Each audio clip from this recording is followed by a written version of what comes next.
Bonjour à tous et bienvenue dans cette nouvelle vidéo review. Bonjour Franck. Bonjour Timer.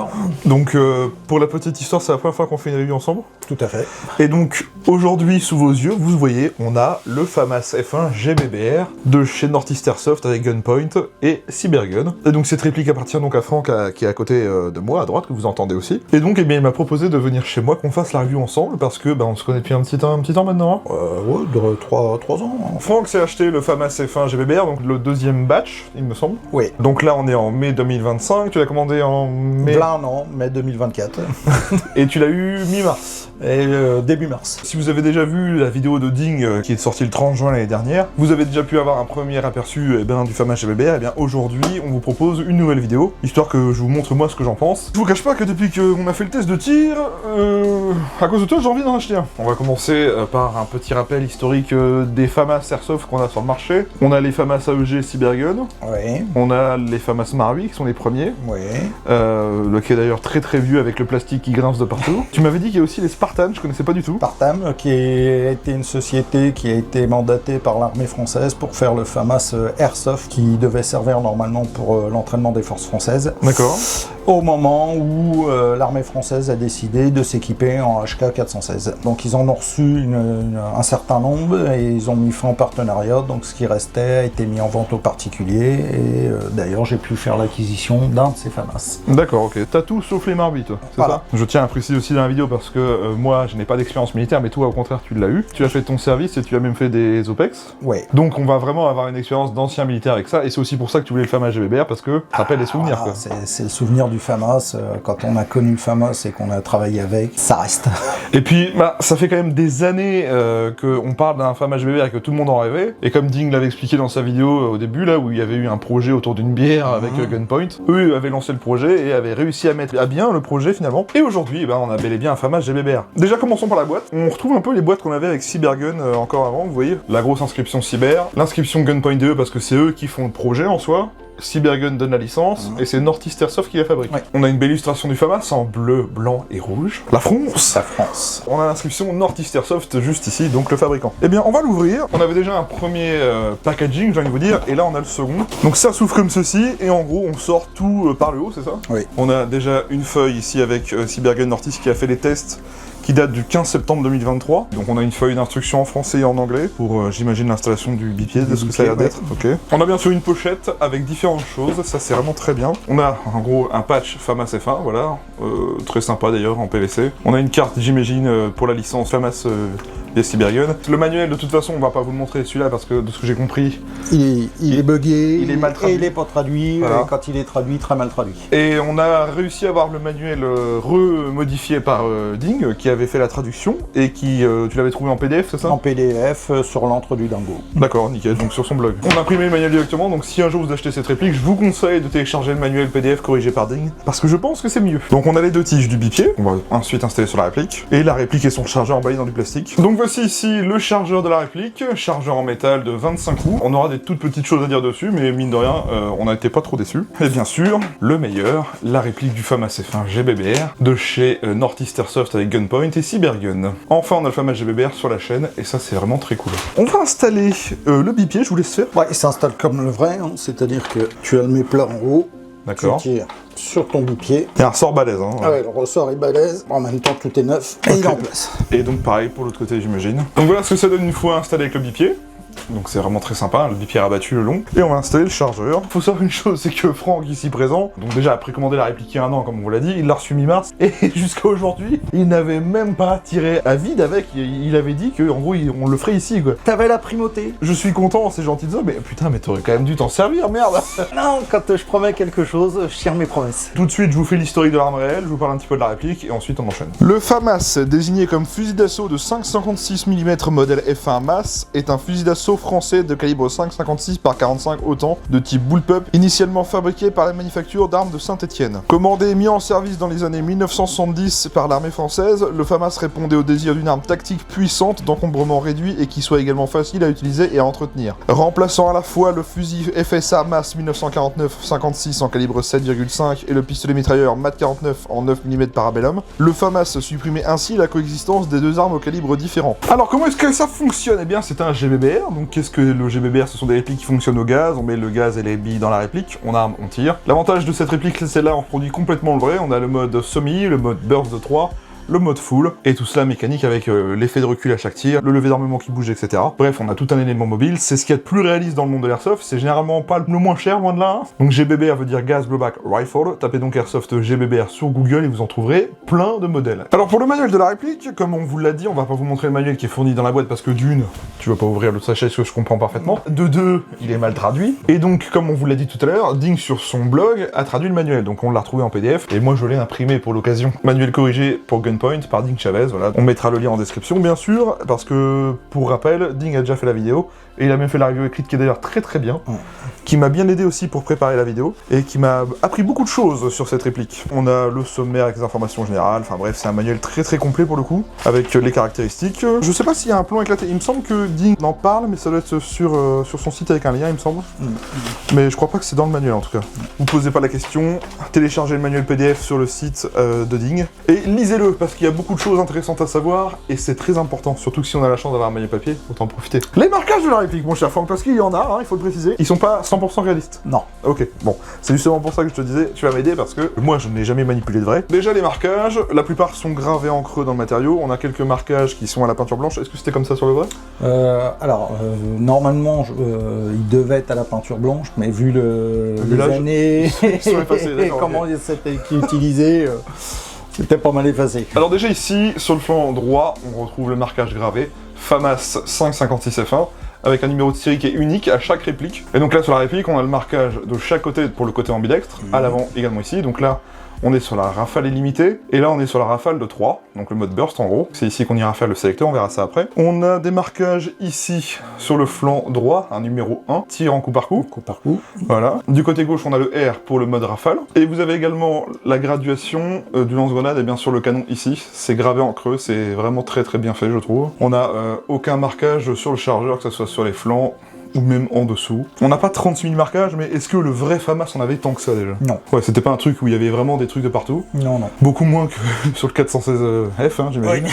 Voilà, en tout cas pour les marquages. Les différents contrôles de la réplique. Alors, on va commencer par tout ce qui est sécu. La sécu se manipule avec, eh bien, cette fameuse pièce qui est ici, devant la queue de détente, dans le pontet en fait. Quand la pièce est face à la queue de détente, eh bien, ça nous empêche d'actionner le tir. Ça bloque carrément la queue de détente, je sais pas si ça fait comme ça sur le vrai. Ça fait exactement, en fait, c'est la sécurité sur le véritable FAMAS. C'était pas juste un truc pour t'empêcher de taper dessus, ça mettait l'arme en sécurité, et le seul moyen de pouvoir avoir accès déjà au pontet, c'était de pousser cette sécurité qui était ambidextre et qui déverrouillait mécaniquement la queue de détente. D'accord. L'avantage de ce levier, c'est que c'est accessible à gauche comme à droite parce que c'est clairement ambidextre. De toute façon, le FAMAS a été conçu pour être pas ambidextre mais convertible, de ce que j'ai compris. Alors, on peut pas parler d'armes complètement ambidextres comme on peut avoir sur certaines armes à l'heure actuelle qui sont prévues de conception complète ambidextre. Le FAMAS avait besoin de changer certaines pièces pour pouvoir le passer en ambidextre. Donc là, comme je l'ai dit, on est aligné face à la queue de détente, donc on a la sécu. Si je le décale vers la droite de l'autre côté comme ceci, là on a le mode coup par coup. Et à l'inverse, si je le ramène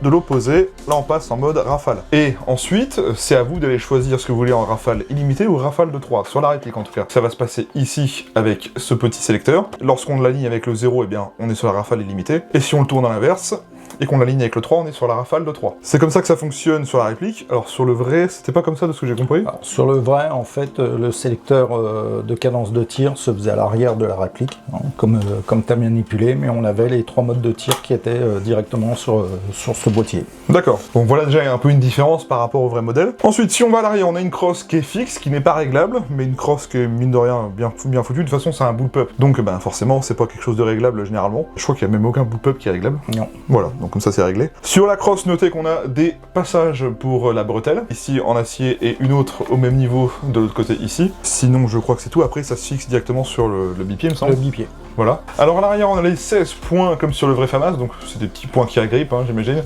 Ici à l'arrière je vous en parle parce que bah je peux vous le montrer tout de suite. C'est cette fameuse pièce qu'on va pouvoir déclipser pour avoir l'aperçu de l'élément mobile en gros. Sur le vrai, il y avait que cette manip-là à faire ou fallait il fallait carrément démonter le FAMAS pour avoir accès à l'ensemble mobile, et au niveau de l'ensemble mobile, il fallait encore le démonter pour intervertir 2 pièces. D'accord, ok. Oui, en effet, donc c'était pas du tout pareil. Donc là, en fait, sur la réplique Airsoft, tout ce qu'on a à faire, on le déclipse. C'est une pièce plastique, hein, hop. On le reporte du côté qu'on veut. Et voilà, là on a changé le mode d'éjection, on est passé à gauche. Si vous êtes gaucher ou droitier, vous le mettez comme vous voulez. Question de curiosité, c'était l'opérateur ou l'armurier qui le faisait pour l'opérateur? Le soldat qui récupérait son FAMAS et qui le passait en gaucher. D'accord, ok. L'insertion du chargeur et l'éjection du chargeur va se faire en ambidextre avec un levier. Vous allez voir, c'est très simple, ça se fait à l'arrière parce qu'on est sur une config bullpup. Je rappelle, le bullpup, c'est toute la partie élément mobile et mécanique à l'arrière, derrière la poignée pistolet qu'on appelle. Et l'avantage, c'est qu'on a une grande longueur de canon parce que, forcément, on n'a aucune partie mécanique à l'avant. Donc ça permet d'avoir un truc assez compact, mais quand même avec un canon assez long. Le chargeur, on peut l'insérer directement comme ceci. Et donc pour être sûr qu'il est bien verrouillé, Ding en avait parlé dans sa vidéo, mais vous avez le petit loquet de déverrouillage qui doit faire parfaitement la forme ici, et si vous voulez qu'elle dépasse, c'est que c'est pas bien verrouillé. En soi, nous, on l'a utilisé ce matin, donc autant vous dire qu'on l'a... Déjà pour le réglage au pop, on en reparlera après, mais on l'a souvent enlevé le chargeur, donc pour le coup c'est devenu moins dur à enlever, même s'il faut quand même forcer un peu. Alors le chargeur, si on appuie, il va pas tomber tout seul. Faudra quand même tirer dessus. Il y en a qui aiment bien, il y en a qui aiment pas. Moi je préfère limite que ça retienne et que ça tombe pas par terre. Le chargeur est un chargeur de 25 coups et ça fait 56 € je crois l'unité. C'est pas les chargeurs les plus chers qu'on a vus, mais de toute façon si vous achetez cette réplique, vous serez obligé d'acheter cela, donc vous posez pas la question. En tout cas l'insertion se fait plutôt bien. Quand on a commencé déjà à le travailler un peu, je trouve que ça scripte quand même mieux que ce matin. On a le fameux bipied. Donc le bipied, pour le déployer, on va tirer ici. On a un ressort qui est très balèze. On le déplie à ce cran là. Pareil de l'autre côté. Et du coup maintenant, on peut poser le bipied comme ça sur la table. Ça permettait de faire du tir couché. Alors on pouvait pas régler la hauteur à l'époque, c'était vraiment fixe. Moi je trouvais ça quand même bien foutu, mine de rien. Bien pensé. Ouais, bien pensé. Et donc c'est sur cette même fixation bipied ici, avec le petit méplat, qu'on va venir fixer la bretelle. Franck, il a la vraie bretelle du FAMAS. Donc on va vous montrer comment ça s'installe. Comme je vous le disais, ça se met sur le méplat. Le reste de la bandoulière dans le passage de sangle à l'arrière. Est-ce que tu te prenais des tartes par les officiers pendant que tu faisais ça là? On ne prenait pas de tarte, on prenait des tables de bon fonctionnement. C'est une façon polie de le dire. Et voilà ce que ça donne avec la bandoulière, donc la vraie bandoulière pour le coup. Oui. Cherchez pas à vous demander quel attache angle je vais pouvoir mettre là-dessus ou quel sang je vais mettre là-dessus. Prenez une vraie. Ça coûte combien une vraie maintenant? Ça arrive à en trouver aux alentours des 15-20 €. Ouais, donc autant prendre une vraie, au moins ça sera authentique. On va avoir la partie canon. Alors là, c'est vraiment un truc qu'il faut que j'apprenne parce que je sais que je suis pas trop expert là-dessus. Donc déjà, ici on a la bague de graduation, ça c'est pour le tir des lance-grenades. On avait des grenades qu'on pouvait mettre au bout du canon et faire du tir avec les grenades. On peut régler en fait la distance de tir avec la petite bague qui est ici, donc on la rehausse avec l'écran sur le canon. D'ailleurs, comme je vous l'ai montré tout à l'heure, on a le marquage de la portée. Vous avez le compensateur ici de recul, qui est en acier, il me semble. Oui, c'est de l'acier. Et donc, on peut le dévisser pour accéder à un pas de vis 14 mm CCW classique. Donc, si vous avez des traceurs modérateurs de son, etc., vous pouvez le mettre. Personnellement, un mec qui mettrait un traceur là-dessus, je dirais, qu'est-ce que tu me fais là? Alors, par contre, avant de dévisser le cache-flamme, pensez bien à retirer la petite vis BTR de sécu, c'est pour qu'elle ne bouge pas. Pensez bien à retirer cette vis-là. D'ailleurs, notez que si vous dévissez le cache-flamme à l'avant, vous retrouverez un barrel spacer autour du canon interne qui permet, entre guillemets, de bloquer le jeu qui est entre le canon externe et le canon interne. Donc, c'est bien d'y avoir pensé. Ça permet une meilleure précision pour le coup. Ensuite, on va parler de l'alidade. Sur la réplique, on est d'accord que ça ne sert à rien, c'est juste pour l'aspect reproduction. Pour les puristes, c'est quelque chose qui est mobile et qu'on peut, entre guillemets, bouger. Ensuite, on va parler du levier d'armement. Et moi, c'est quelque chose que j'adore sur le FAMAS. C'est cette fameuse pièce qu'on va venir chercher, relâcher. Alors attention, surtout, il ne faut pas la raccompagner parce que, même Ding l'avait dit dans sa vidéo, le ressort de rappel est un peu mou. Si t'as tendance à la raccompagner, ça verrouille pas complètement la fermeture ici, vous voyez. Alors que si on la relâche bien, ça fonctionne parfaitement. Lors du tir, comme je vous disais tout à l'heure, on a l'élément mobile, et donc le levier d'armement va bouger bien comme sur le vrai modèle. Donc autant vous dire que pour l'aspect réaliste, c'est vraiment génial. On verra ça tout à l'heure au test de tir. Donc bien sûr, le levier d'armement sert à armer la réplique, bien sûr, et comme l'arme réelle. Par contre, sur les FAMAS, on n'a pas d'arrêt de tir en fin de chargeur. On percute à vide, il me semble, sur le dernier tir. Donc en gros, on n'a pas de culasse qui reste ouverte et on n'a pas de ball catch. Les organes de visée, alors ça c'est pareil, parce qu'il y en a quand même plusieurs, et moi je suis perdu là-dessus. Sur la réplique, ça reproduit comme le vrai, il me semble. Comme le vrai. De ce que j'ai compris, t'as déjà ici des œilletons, que tu bascules en fonction de la portée d'engagement, etc. Alors tu avais au niveau de la portée d'engagement, et tu avais aussi, suivant la fonction de jour ou de nuit. Tu bascules pour avoir des plus ou moins gros trous, on va dire. De nuit, en fait, tu ouvrais tout. Tu avais la portée pour le tir tendu au niveau du lance-grenade. Oui, d'accord, ok. Ici, on a les marquages. Donc voilà ce que ça donne, donc c'était des mires au tritium sur le vrai il me semble. Oui. Et donc voilà ce que ça donne avec les œilletons basculés. Et vous avez aussi un front sight à l'avant, qui a d'ailleurs une petite fibre verte là. Sur le vrai c'est du tritium aussi j'imagine. Oui, à l'époque on se préoccupait pas de la radioactivité. Tu peux les régler en hauteur etc. ou pas? À l'arrière, au niveau des œilletons se réglait en hauteur, le guidon à l'avant lui se réglait droite-gauche. Ah ouais, en dérive. Ah. C'est quoi cette petite molette que tu as ici là? Elle va servir justement à lever ou à baisser ton œilleton. Par contre le guidon, pour pouvoir faire le réglage, il faut démonter le poignet gardement. Tu fais ton réglage et puis après tu touches plus quoi. D'accord, ok. Mais en soi, elle est là et elle est fonctionnelle, quoi. C'est fonctionnel. Ok, très bien. Pour finir les contrôles, sachez que depuis que Ding a fait sa vidéo, ils ont sorti les accessoires. Petite info, vous avez la burette d'huile qui était fournie avec la Gen 1, mais qui n'est plus fournie avec la Gen 2. La burette d'huile qui se met ici, donc sachez que ça, c'est un fabricant qui les fabrique pour Gunpoint, histoire de reproduire la vraie burette. Toi d'ailleurs, dans la poignée, t'as mis une vraie, il me semble. Donc la poignée s'ouvre comme ceci. Vraie burette d'huile du vrai FAMAS, et la copie reproduite. C'est assez minime, même si, bon, il y a les marquages qui sont pas les mêmes, ils sont peut-être un peu plus gros. De ce que j'ai vu, c'est que les marquages de la burette factice sont fragiles. Oui. Ça s'en va assez vite. Franck, il s'en fout, il a mis la vraie. À la base, c'était vendu avec la Gen 1, mais pas avec la Gen 2. Et ça vaut combien, à peu près? J'ai plus les tarifs en tête. Bon, je vous le mettrai dans l'écran, on ira voir sur le site directement, mais je vous le mettrai sur l'écran. Entre deux, on a eu aussi la baïonnette. Alors attention, c'est pareil, Franck nous a amené des belles choses. Donc ça, c'est la baïonnette sortie par Optax, donc c'est la baïonnette caoutchouc qui va sur le FAMAS, donc avec la réplique. Donc mine de rien, c'est bien présenté. La baïonnette, c'est combien à peu près? 50 € comme ça? Oui, tu dois être aux alentours des 50-60 €, quelque chose comme ça. Et donc ça reproduit à peu près la vraie baïonnette. C'est en plastique, donc c'est souple. Même si elle picouse un peu quand même. Elle pique un petit peu, mais bon, ça reste quand même du plastique, ça retendance à ce genre de... Et donc, eh bien, elle va venir se mettre sur la réplique, donc à l'avant, si je me gourre pas, c'est comme ça. Hop. Et bien, maintenant, on a la baïonnette disponible sur la réplique. Donc si vous voulez reproduire entre guillemets le vrai FAMAS, vous avez cet accessoire là qui est disponible sur le site de Gunpoint également. Et pour vous donner une idée, Franck il a imprimé cette pièce en 3D, et là il a monté la vraie baïonnette dessus. On a essayé, on va pas vous le montrer mais on a essayé, la vraie baïonnette passe sur le FAMAS mais mieux que la Optax au final parce qu'on a moins de jeux. Oui, il y a moins de jeux. Mais en tout cas si vous avez une vraie baïo, mettez-la sur votre FAMAS Airsoft, mais n'allez pas jouer avec. Parce que non, j'ai pas trop envie là, clairement. Ah non, c'est... Mais voilà, en tout cas, si vous êtes un peu puriste de ce genre de choses, eh bien, c'est fonctionnel. Maintenant, le réglage du hop-up de cette réplique. La plupart du temps, sur les GBBR, je vous dis, oh, c'est chiant, c'est casse-couille, c'est pas accessible. Eh bien, pas avec cette réplique, ça c'est une bonne chose. Nortiste a fait un truc très sympa, le réglage du hop-up va se faire, du côté gauche ou du côté droit en fonction de comment vous le configurez. Tout ce qu'on a à faire, c'est tirer le levier d'armement. Le réglage du hop-up se fait avec la molette ici, à l'intérieur, une fois qu'on a tiré le levier d'armement en arrière. C'est bien parce que le réglage hop-up est accessible sans démontage, la molette est plutôt ferme et elle bouge pas toute seule, mais comment vous dire que on a fait les tests pour la première fois avec la réplique ce matin, et comme l'avait dit Ding dans sa vidéo, je vous confirme que c'est le cas. Mon dieu, le réglage hop-up, c'est sûrement le pire que j'ai fait sur une réplique jusqu'à maintenant. Vous allez voir au test de tir que le réglage hop-up, le hop-up en soi fait son boulot clairement. Pour vous donner une idée, on a fait le test de tir à 0,40 grammes, et à 45 mètres, on touchait sans trop de complications la cible. Donc c'est quand même assez remarquable, mais avant de réussir à toucher, tu bougeais d'un petit millimètre, ça partait en haut, tu tournais complètement le hop-up à gauche, ça partait en haut, tu tournais complètement à droite, ça partait en haut. Faites un rodage, clairement. Moi personnellement, de ce que j'ai vu, on n'avait pas des perfs de ouf au début. Quand ça s'est stabilisé, depuis, nickel. On a réussi à faire le test de tir en semi, en burst et même en full. Le full d'ailleurs qui tient très bien, on verra ça après. Pour parler un petit peu du hop-up, c'est un hop-up type VSR10 classique. Si vous voulez changer le joint hop-up, etc., eh bien ça sera possible. Donc voilà pour le hop-up. Alors maintenant, le démontage et l'entretien. Comme toi tu m'as dit, ça fait à peu près comme sur le vrai, on est d'accord? Ouais. Donc ça c'est un bon élément de plus pour les puristes. Pour accéder à l'interne, pour faire l'entretien, on va vous montrer ce que ça donne. Déjà on va commencer par enlever le chargeur, bien sûr, ça c'est l'élément de base. On le laisse de côté. Première goupille. Tu pousses en arrière, ça se démonte. Très bien. Tu retires. La deuxième, tu pousses vers l'avant, je crois. Vers l'avant. Donc ça, c'est assez dur au début parce que c'est monté vraiment. Hop là. C'est serré au poil de cul, quoi. Ah oui, faut pas hésiter à tirer dessus. Donc là, on a retrouvé déjà un petit peu la mécanique interne, au niveau de levier d'armement, etc. On va démonter l'ensemble mobile pour regarder. Ah, nickel. Quand on enlève la goupille du bas, on retire le bloc trigger par le dessous. Ensuite, on a l'élément mobile en haut. Hop là.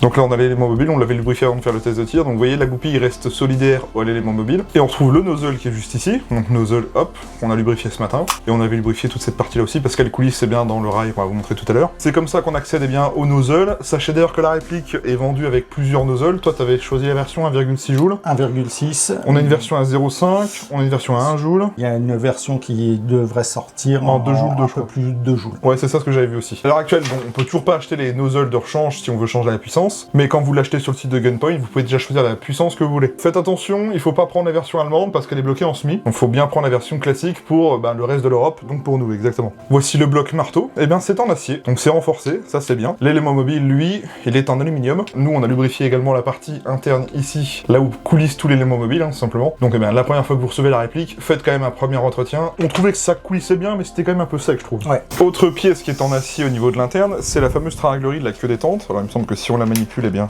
on actionne tout le système, donc c'est ça qui fait actionner le marteau, il me semble. Et donc cette pièce-là, est en acier. Et on y voit aussi un réglage eh bien, au niveau des organes de visée, hein, d'ailleurs, là, petit pointeau là qu'on peut baisser et tourner. Pour le remontage, on fait tout dans le sens inverse, on remet la partie du corps et les goupilles. Donc voilà pour l'interne en tout cas. Pour parler un petit peu du chargeur, c'est un chargeur en métal qui est pas en acier d'ailleurs. Voilà. On a un chargeur qui fait une capacité de 25 coups, comme le vrai modèle, il me semble. Forcément, Franck, c'est le meilleur. Hein. Il nous a carrément ramené des vrais chargeurs de FAMAS. Alors, pour comparer...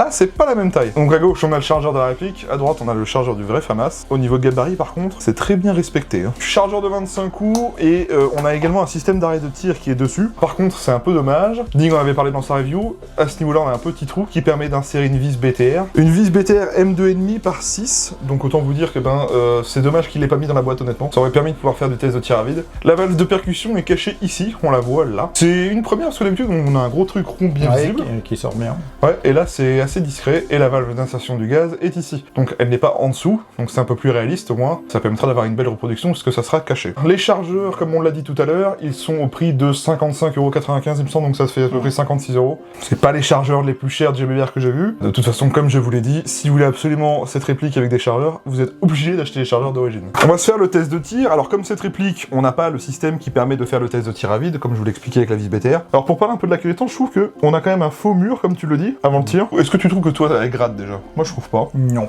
Elle est quand même assez fluide. Donc, premier faux mur ici, c'est ça. On appuie encore, et là, on a un deuxième mur, et là, ça part. Le trigger reset, il est à ce niveau-là. Il est un peu long. Un peu long, en 2 à-coups. On entend dans le système mécanique. Après, je sais pas sur le vrai FAMAS comment c'était, mais... Ouais, il est vraiment au même niveau que quand on commençait à appuyer, là. Mais voilà ce que ça donne, en gros. Ok. Alors sur le vrai FAMAS, la queue détente, c'était comment pour toi? On avait une course jusqu'au mur, et une fois qu'on était bien sur le mur, il fallait exercer une pression un peu plus forte et on avait le coup qui partait. Et le trigger reset était court ou assez long? Ça c'est suivant les FAMAS qu'on avait, comment ils avaient été entretenus, parce qu'il y avait un peu de jeu qui se faisait. Faut dire aussi qu'ils avaient de l'âge, donc et puis ils avaient l'âge. Donc maintenant on va laisser une petite séquence vite fait où on tire pour vous montrer un petit peu ce que ça donne. Comme on peut pas faire le test de tir à vide, on va pas le faire dans la pièce, hein, forcément.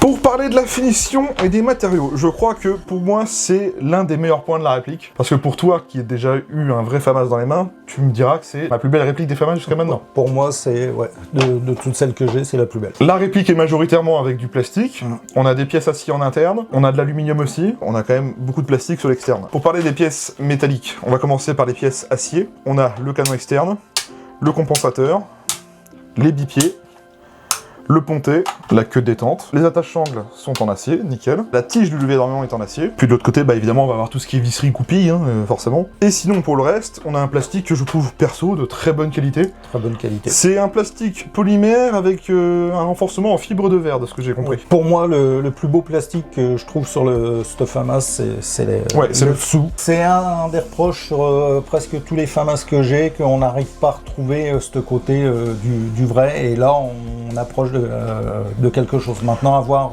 à l'usure et dans le temps s'il va prendre la patine du vrai, parce que il fait quand même bien brillant. De ce que j'ai compris, c'est que le vrai était limite un peu gris et qu'ils avaient repeint au-dessus.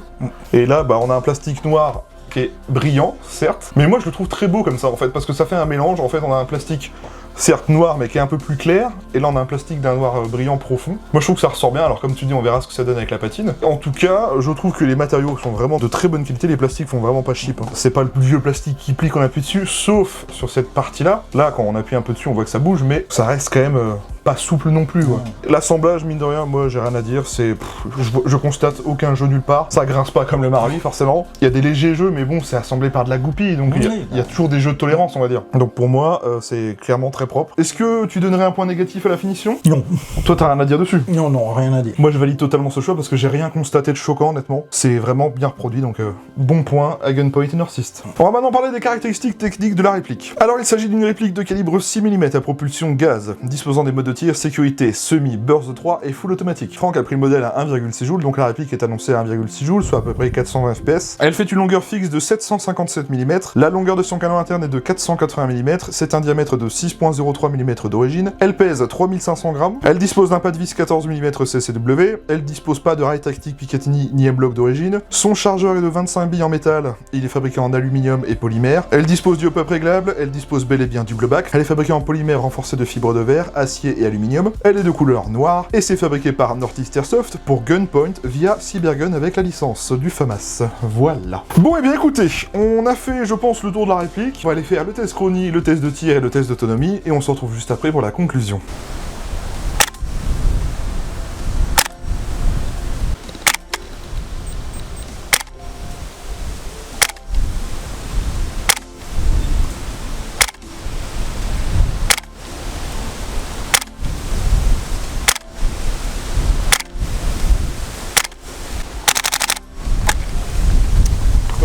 Donc on est en moyenne dans les 400 FPS en général. Valeur la plus haute 439, valeur la plus basse 315, mais bon c'était un raté.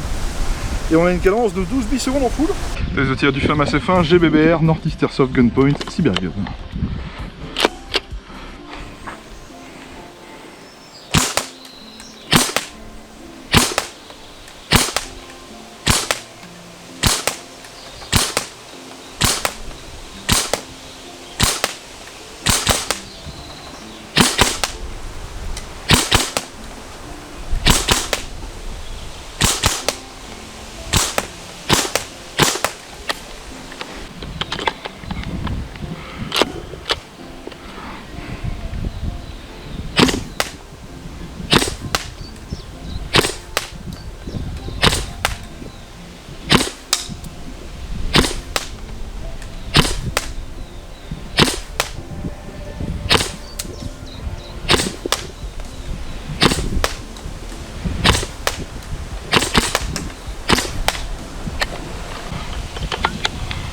Charge au bébé l'odeur.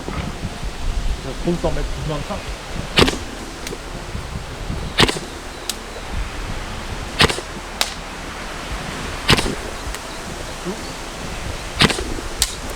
Ok. Côté gauche. Dedans.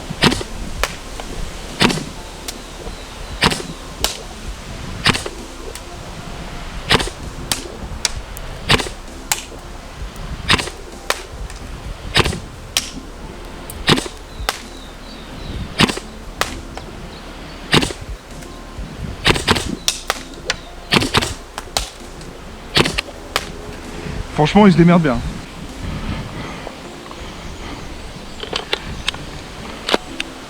Chaud.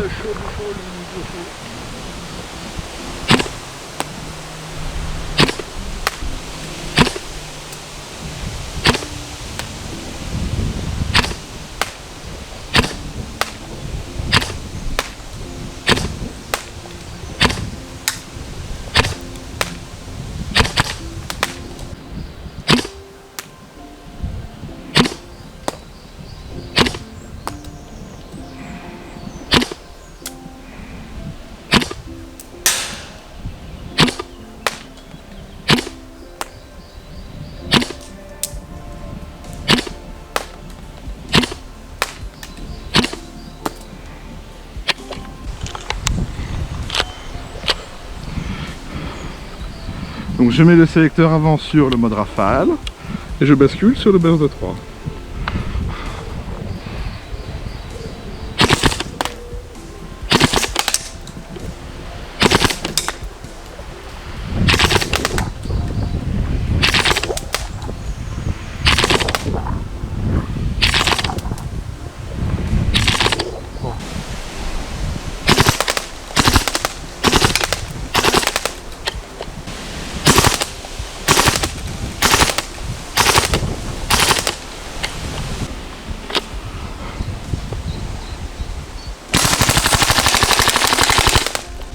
Ouvrez le feu. Bon Franck, FAMAS F1 GBBR, qu'est-ce que t'en penses? Oh moi je valide à fond, ça fait 20 ans que je l'attends. Voici donc le test d'autonomie. Donc là on a une charge de gaz complète, un chargeur, c'est parti.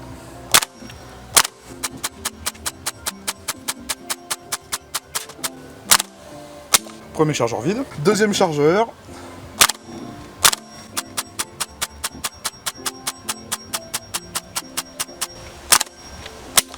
Deuxième chargeur vide. Troisième chargeur.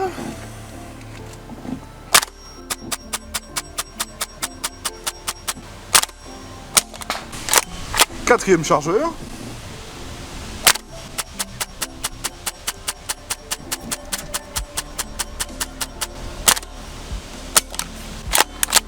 Je précommande tout de suite. Je retiens.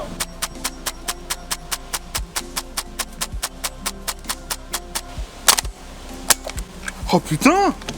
Comment ça fait bien. Sixième chargeur.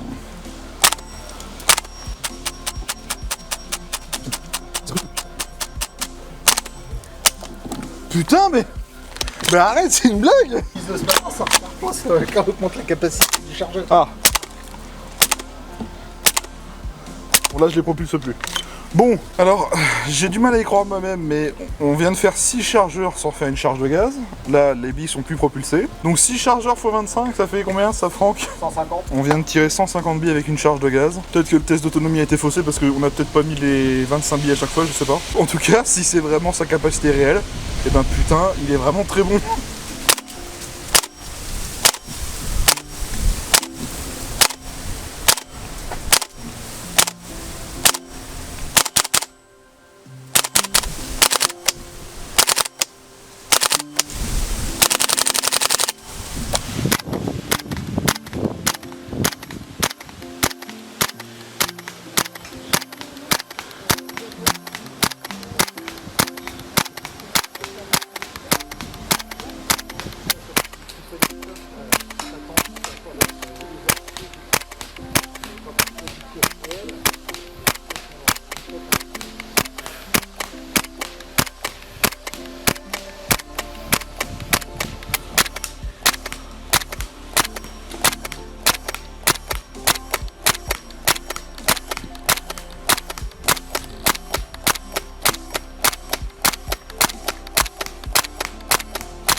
Et bien voilà notre conclusion après cet essai de tir. Alors, qu'est-ce que je peux vous dire? Eh ben, je vais essayer de trouver 850 € maintenant. J'attendais pas spécialement quelque chose de fou. Pour avoir déjà eu du Northeast Airsoft, j'avais pas trouvé que ça extraordinaire en termes de perf. Il y a un seul point négatif, vraiment. C'est le hop-up qui m'a fait chier à régler. On est d'accord. Ça, j'en ai eu marre, ça m'a saoulé. Mais une fois qu'on a trouvé le réglage, on était à la 0,40 en sortie de boîte. À 45 mètres, on touche sans complication une cible de 50-50. Donc imaginez un être humain standard, vous le touchez sans problème. On a eu quelques petits incidents de tir avec le burst de temps en temps. Le chargeur d'origine, il nous avait un petit peu fait chier, mais depuis qu'on a resserré les deux vis, c'est mieux. Oui, et, en fait, il avait un peu de jeu, ouais. Donc les deux vis, après avoir sur les chargeurs qui seront rachetés par la suite. Mais sinon, si on extrait, enfin si on enlève de l'équation le chargeur, franchement la réplique elle se débrouille super bien. On a un kick de dingue, on a fait le test au 175 PSI, même au 130 PSI ce matin, je trouve que ça kickait quand même très bien. En fait le 130 suffira, mais si vous voulez avoir des grosses sensations de tir, mettez un gros gaz. Ding disait que lui il avait même mis du 203 ou 204 PSI, et ça devait bombarder quand même, hein, parce que ça devait bien kicker. Là on était au 175, aujourd'hui il fait 15 degrés, j'ai vu aujourd'hui. Ça tourne bien, on n'a pas eu de dégazage, hein. On a eu un peu de cooldown quand on commençait à tirer un peu vite et qu'on faisait du burst, donc là on attendait que le chargeur se réchauffe un peu, etc. Bah pas de dégazage de la journée, donc c'est vraiment très remarquable. Et moi ce qui m'a choqué, je t'ai dit, c'est les perfs d'origine. Ça tire droit, ça tire loin, et on a la portée. Donc oui, il est complètement jouable en sortie de boîte, il faudra juste trouver le réglage hop-up idéal. Vous allez y passer du temps, parce qu'il y a un rodage à faire, et bah une fois que vous l'avez trouvé, vous êtes tranquille. Au niveau finition matériaux, j'ai rien à dire, c'est vraiment très très bien. De toute façon, le plus beau FAMAS que j'ai vu en Airsoft aujourd'hui. C'est un bon point, donc la finition matériaux, rien à dire également. Pour parler de ma conclusion, est-ce que c'est une bonne réplique que je vous conseille d'acheter si vous êtes fan ou si vous aimez le FAMAS GBR? Oui, allez-y les yeux fermés. À l'heure actuelle, il faut l'acheter uniquement sur le site Gunpoint, je vous mettrai le lien en description bien sûr. Si vous avez envie de vous l'acheter, que vous avez le budget, n'attendez pas que ça arrive sur les shops français parce que je sais même pas si ça arrivera un jour. On a un site européen qui nous propose de l'avoir sans frais de douane, mais voilà, on va passer au chapitre du prix. La réplique est à vendre à l'heure actuelle à 849 €. Alors oui, c'est un budget. clairement. C'est pas la réplique la plus chère que j'ai vue. Non.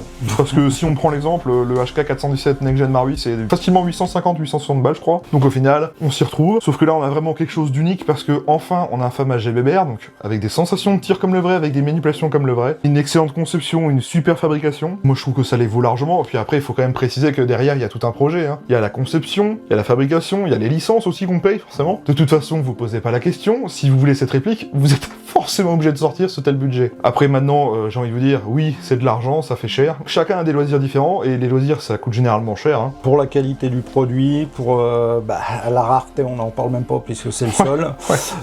Maintenant, comme tu as dit, c'est un budget, en sachant que si on n'a pas le budget, il y a quand même d'autres FAMAS qui existent sur le marché à des prix moindres et qui sont de bonne facture, de bonne qualité. On a parlé du prix du chargeur dans la vidéo, donc je vous le rappelle, c'est 55,95€ l'unité. Vous posez pas la question, si vous voulez des chargeurs, c'est le seul qui existe, donc il faudra forcément passer par ce budget-là. La baïonnette en plastique, je l'ai noté, elle est au prix de 49,95€. C'est pas obligatoire d'acheter cet accessoire, mais si vous voulez reproduire entre guillemets un peu le vrai FAMAS avec une baïo, sachez que la vraie passe dessus si vous en avez, donc tant mieux, mais allez pas jouer avec, hein, clairement c'est interdit. C'est pour 50€. Oui, on vous a précisé dans la vidéo que vous pouvez choisir la version et la puissance que vous voulez, chaque version est à 849€, donc comme ça c'est réglé, il n'y a pas de complications, faites juste bien attention quand vous choisissez la réplique. Donc voilà en ce qui concerne le prix. On arrive donc à la fin de cette vidéo, j'ai eu la chance de pouvoir tester cette réplique aujourd'hui. Franck a acheté la réplique comme vous l'a dit il y a quand même plus d'un an, il l'a eu début mars et il l'avait même pas testé avant de venir, donc moi je te comprends pas, tu m'énerves.